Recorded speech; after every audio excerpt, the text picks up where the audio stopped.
News देख रहे हैं आप, मैं हूं आपके साथ नेहा दुबे। तहसील ज्योतिमठ के अंतर्गत भूस्खलन प्रभावित पगनो गांव की 40 परिवारों और ग्राम उर्गम के तल्ला बडगिंडा तोक के 3 परिवारों प्रभावित परिवारों सहित कुल 43 प्रभावित परिवारों के पुनर्वास और विस्थापन के लिए 1,92,50,000 की धनराशि स्वीकृत कर तहसील ज्योतिमठ को जारी कर दी गई है। आपदा प्रभावित परिवारों के विस्थापन एवं पुनर्वास को लेकर जिलाधिकारी संदीप तिवारी की अध्यक्षता में गठित जिला स्तरीय पुनर्वास समिति ने इसकी स्वीकृति प्रदान की है। वहीं पगनो गांव के प्रभावित परिवारों के विस्थापन और पुनर्वास के लिए तहसील स्तर से अभी भूमि चयन की प्रक्रिया जारी है। जिलाधिकारी ने तहसील ज्योतिमठ के उप जिलाधिकारी को विस्थापन एवं पुनर्वास के लिए आवंटित धनराशि को नियमानुसार शीघ्र प्रभावित परिवारों में वितरण करने और प्रभावित परिवारों के पुनर्वास वाले स्थानों पर मूलभूत सुविधाएं भी सुनिश्चित करने के निर्देश दिए।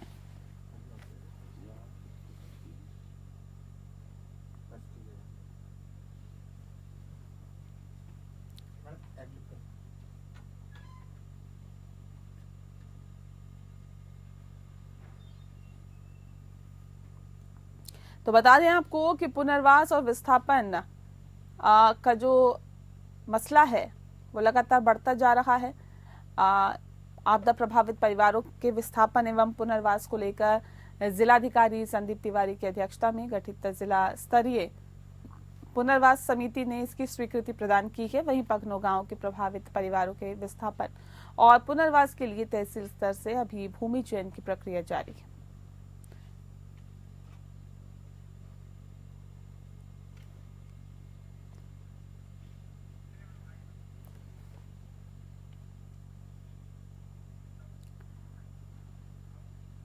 मसूरी के निर्मला इंटर कॉलेज के 73वें वार्षिक उत्सव के अवसर पर बतौर मुख्य अतिथि उत्तराखंड के शिक्षा मंत्री डॉक्टर धन सिंह रावत ने दीप प्रज्वलित कर कार्यक्रम का उद्घाटन किया। इस मौके पर शिक्षा मंत्री ने कहा कि शिक्षा के क्षेत्र में उत्तराखंड देश के टॉप 10 प्रदेशों में शामिल है। वहीं वार्षिक उत्सव के अवसर पर स्कूली छात्र छात्राओं द्वारा विभिन्न सांस्कृतिक कार्यक्रमों के साथ ही नाटक का मंचन भी किया है, जिसे वहां मौजूद दर्शकों ने काफी सराहा है। वहीं वर्ष भर के कार्यक्रमों की अगर हम बात करें तो इसके बारे में भी जानकारी दी गई है। इस मौके पर 10वीं और 12वीं के सर्वश्रेष्ठ अंक प्राप्त करने वाले छात्र छात्राओं को सम्मानित किया गया। इस मौके पर स्कूल के प्रधानाचार्य ने मुख्य अतिथि और अतिथियों का आभार व्यक्त करते हुए स्कूल में दी जाने वाली शिक्षा और खेलकूदों के बारे में जानकारी दी।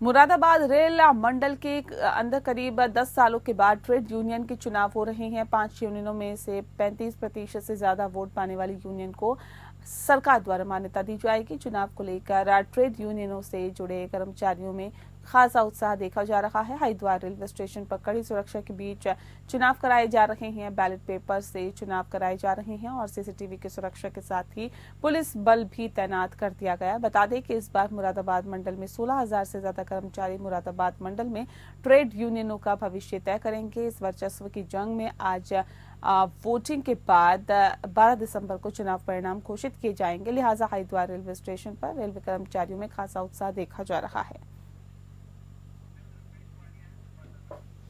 तो हरिद्वार रेलवे स्टेशन पर कड़ी सुरक्षा के बीच वोटिंग है और ऐसे में आपको बता दें कि ट्रेड यूनियनों से जुड़े हुए कर्मचारियों में खासा उत्साह देखा जा रहा है। रुपेश वालिया ज्यादा जानकारी के साथ सीधे हमारे साथ जुड़ गया। रुपेश, क्या जानकारी है आपके पास? देखिए, जो चुनाव हो रहा है ये जो सरकार से जो मान्यता मिलती है यूनियनों को, उसके लिए चुनाव है। मुरादाबाद रेल मंडल में करीब 10 सालों के बाद ये ट्रेड यूनियन के चुनाव हो रहे हैं। जो मुरादाबाद रेल मंडल की वो जो यूनियन है, नॉर्दर्न रेलवे मेंस यूनियन बड़ी यूनियन है। तो यहाँ पर जितने भी जो चुनावी प्रक्रिया है, अच्छी खासी यूनियन उसमें हिस्सा ले रही हैं। नॉर्दर्न रेलवे मेंस यूनियन के जो पदाधिकारी हैं उनका कहना ये है कि क्योंकि उन्हें पूर्व से ही सरकार से मान्यता मिली हुई है तो इसलिए इस बार भी उन्हें ही मान्यता मिली जाएगी। बैलेट पेपर से चुनाव कराए जा रहे हैं और सीसीटीवी की सुरक्षा के साथ ही पुलिस बल भी तैनात किया गया है। 16,000 से ज्यादा कर्मचारी जो ये ट्रेड यूनियन का चुनाव हो रहा है इसमें ट्रेड यूनियन का जो भविष्य तय करेंगे वो 16,000 से ज्यादा कर्मचारी इसमें वोट डालेंगे। अभी रिजल्ट आना बाकी है। रिजल्ट आने के बाद देखा जाएगा कि आखिर किस यूनियन को सरकार से मान्यता मिलती है। बहुत शुक्रिया आपका रुपेश, तमाम जानकारी हम तक पहुंचाने के लिए। नुकाई चुनाव में हो रही लेट लतीफी से विपक्ष प्रदेश सरकार को आड़े हाथों लेने में लगा हुआ है। जहां प्रदेश सरकार द्वारा निकाय का कार्यकाल समाप्त होने के बाद निकायों में प्रशासक को बैठाए 6 महीने से अधिक समय बीत गया है। वहीं अब विपक्ष प्रदेश सरकार को आड़े हाथों लेने में लगा हुआ है। कांग्रेस की जिला अध्यक्ष विनोद नेगी ने कहा है कि प्रदेश सरकार निकाय चुनाव को लेकर डरी हुई है, इसलिए लगातार प्रशासक का कार्यकाल को आगे बढ़ाने में लगी हुई है। उन्होंने कहा कि प्रदेश सरकार को डर है कि अगर इस समय निकाय के चुनाव प्रदेश में करवाती है तो भाजपा को मुंह की खानी पड़ेगी और इसीलिए हार के डर से सरकार निकाय चुनाव को पीछे ढकेलने में लगी हुई है। वहीं पौड़ी विधायक राजकुमार पौड़ी ने कहा है कि सरकार निकाय चुनाव को लेकर पूरी तरह से तैयार है और जल्द ही निकाय चुनाव की रूपरेखा प्रदेश सरकार द्वारा जारी कर दी जाएगी। उन्होंने कहा है कि प्रदेश सरकार प्रदेश के सभी निकाय में भाजपा के प्रत्याशी को जीतकर बैठने के लिए पूरी तरह से तैयार है और सवाल उठना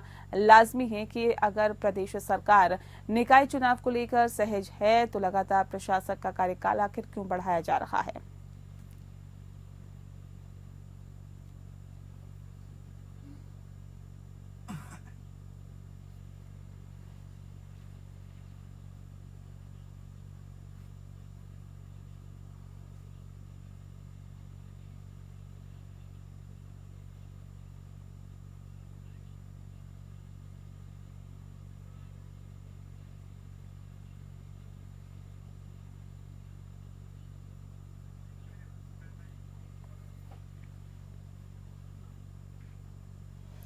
पोखरी में 15 दिसंबर से लगने वाले हेमंत कवि चंद्र कुमार कुंवर बर्तवाल खादी ग्राम उद्योग मेले को लेकर गुरुवार को तहसील सभागार में उप जिलाधिकारी अबरार अहमद की मौजूदगी में जिलाधिकारी संदीप तिवारी और बद्रीनाथ विधानसभा के विधायक लखपत बट्टोला ने वर्चुअल माध्यम से मेले की व्यवस्था को लेकर अधिकारियों की बैठक ली है। इसमें जिलाधिकारी संदीप तिवारी ने कहा है कि खादी ग्रामोद्योग मेले को लेकर सभी विभाग तैयारी करें और इसमें सरकार की जन कल्याणकारी योजनाएं चलाई जा रही है। इन योजनाओं का प्रचार प्रसार भी अपने स्तर से करेंगे और जिससे आमजन को इसका फायदा मिल सके। जिलाधिकारी ने ग्राम विकास, लोक निर्माण, पेयजल, वन विभाग, विद्युत विभाग, शिक्षा विभाग, पुलिस प्रशासन सहित तमाम विभागों को मेले की अंदर व्यवस्था के निर्देश दिए हैं जिससे कि आमजन को किसी भी प्रकार की परेशानी न हो। विधायक लखपत बुटोला ने कहा है कि हिमवंत कवि चंद्र कुंवर बर्तवाल खादी ग्राम उद्योग मेले को भव्य बनाने में शासन प्रशासन सहयोग करे जिससे मेले भव्य बनाया जा सके।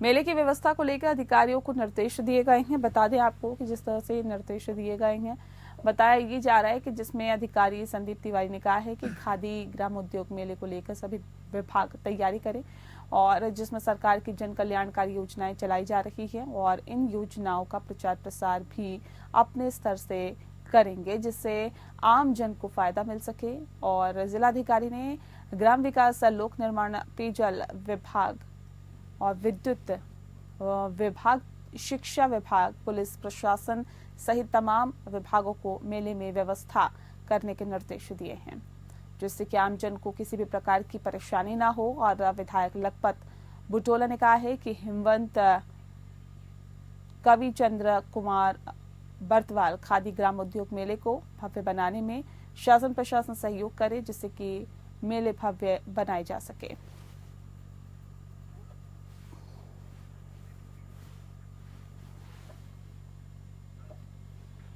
दत्तात्रेय जयंती के पावन पर्व पर 2 दिवसीय सती शिरोमणि माता अनुसूया मेले में तैयारियों को लेकर उप जिलाधिकारी राजकुमार पांडे की अध्यक्षता में तहसील चमोली सभागार में मंदिर समिति के पदाधिकारियों और विभागीय अधिकारियों की बैठक हुई है, जिसमें मेले की विभिन्न व्यवस्थाओं को लेकर जरूरी दिशा निर्देश दिए गए हैं।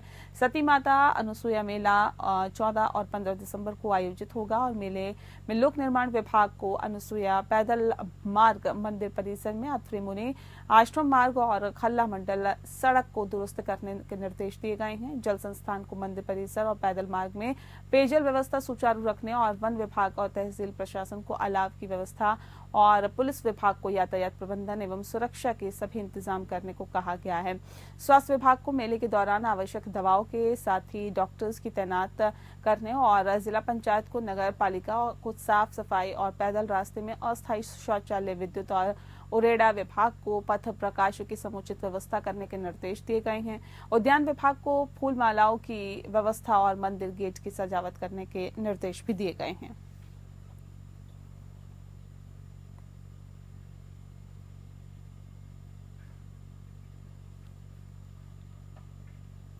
अगली खबर का रुख करते हैं। एक सप्ताह से अधिक समय से नाबालिग किशोरी की बरामदगी को लेकर परिजनों ने सैकड़ों ग्रामीणों के साथ मिलकर मंगलोर कोतवाली पहुंचकर पुलिस पर लापरवाही किए जाने का आरोप लगाते हुए प्रदर्शन किया है।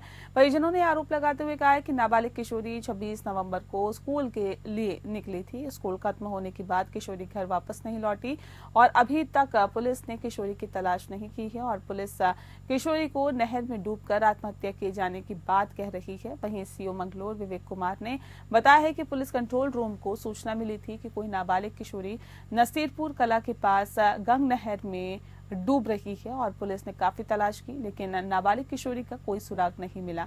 उसके बाद पता चला कि नहर में डूबने वाली किशोरी नसीरपुर गांव की है और जिनके परिजनों ने पुलिस में गुमशुदगी दर्ज कराई थी। पुलिस सीसीटीवी कैमरों की मदद से पूरी जांच पड़ताल में जुटी हुई है।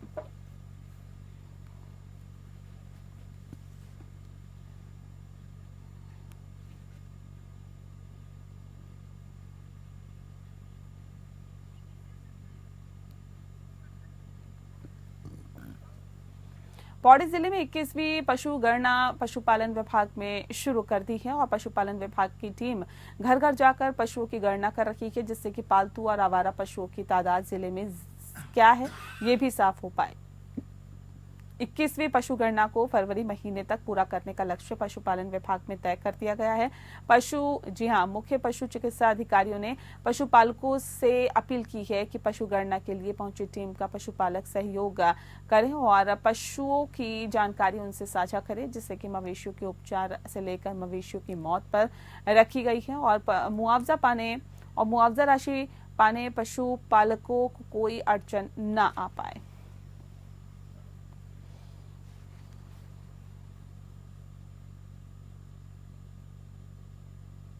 उत्तराखंड के पर्वतीय क्षेत्र की ऊंची चोटियों और हिमालय श्रृंखला में अब तक बर्फबारी न होने से पौड़ी में सूखी ठंड पड़ रही है, जिससे कि आम जनजीवन प्रभावित हो रहा है। बताते हैं आपको कि दरअसल शीतकाल की शुरुआत होते ही पूर्व में बर्फबारी हो जाती थी, लेकिन इस साल दिसंबर के शुरुआती दौर में बर्फबारी के अनुसार और इसके आसार भी नहीं नजर आ रहे हैं। माफ कीजिएगा। बता दें आपको कि जिससे पहाड़ से लेकर मैदान तक सूखी ठंड से जनजीवन प्रभावित हो रहा है। हालांकि डीएम पौड़ी ने शीतलहर के मद्देनजर सभी नगर निकाय के अधिकारियों को निर्देश दिए हैं कि समय पर शीतलहर से सुरक्षा दिलाने के लिए अलाव की व्यवस्था करवा लें और साथ ही जरूरतमंदों को कंबल भी वितरित करें।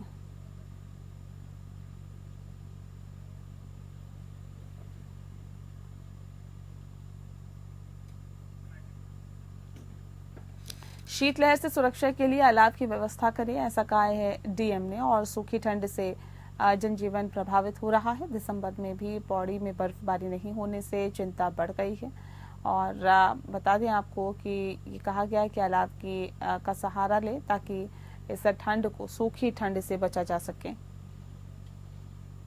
तो अधिकारी समय रहते ही ठंड की कर ले तैयारी, ये डीएम ने आदेश दिए हैं। बर्फबारी ना होने से सूखी ठंड पड़ रही है और शीतलहर से सुरक्षा के लिए अलाव की व्यवस्था करने की बात डीएम के जरिए कही गई है। तो दिसंबर में पौड़ी में सूखी ठंड पड़ रही है, जिससे आपको बता दें कि जनजीवन प्रभावित हो रहा है।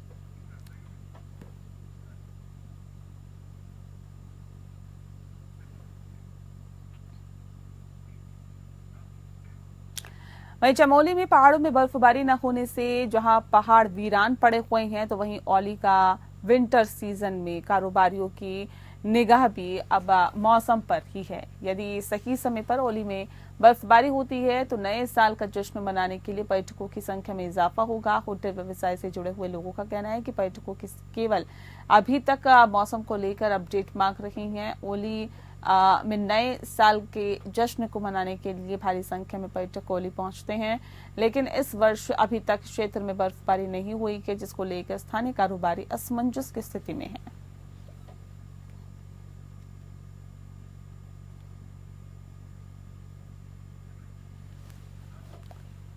अगली खबर का रुख करते हैं। जसपुर कोतवाली क्षेत्र में मैक्स गाड़ी और बाइक की आमने सामने की भिड़ंत हो गई, जिसमें बाइक सवार युवक की मौके पर ही मौत हो गई। बाइक सवार उत्तर प्रदेश के अहलेपुर गांव का रहने वाले बताया जा रहा है, जो जसपुर में किसी शादी में जा रहा था। पुलिस मौके पर जांच में जुट गई है।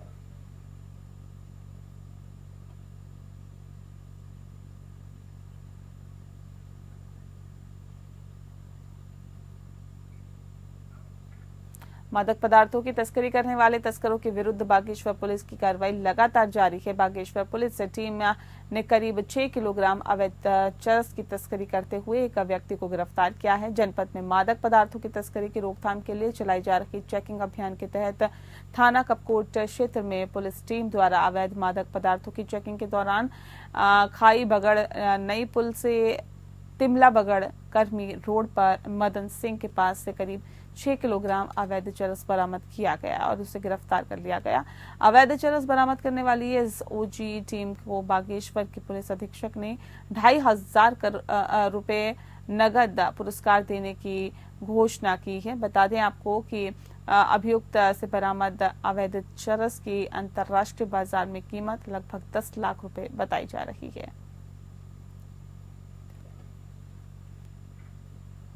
अगली खबर का रुख करते हैं। उत्तराखंड के उधम सिंह नगर में एसएसपी मणिकांत मिश्रा ने अपराध और अपराधियों के खिलाफ एक और कड़ा पहरा किया है। एक और कड़ा प्रहार करते हुए सीसीटीवी फुटेज की मदद से हत्या के प्रयास में मुख्य अभियुक्त बलजोर सिंह और उसका साथी गिरफ्तार कर लिया गया है, जबकि एक अन्य आरोपी फरार है। बलजोर सिंह थाना ट्रांजिट कैंप का हिस्ट्री शीटर है और हत्या के मामले में आजीवन कारावास की सजायाफ्ता दोषी है। वो करीब 10 वर्षों की सजा काटकर अपील पर 1 महीने पूर्व ही जमानत पर बाहर आया था। पुलिस अब उसे उसके पुराने घर भेज रही है और आपराधिक आचरण के कारण पुलिस द्वारा अपील को खारिज कराए जाने का भी प्रयास किया जाएगा।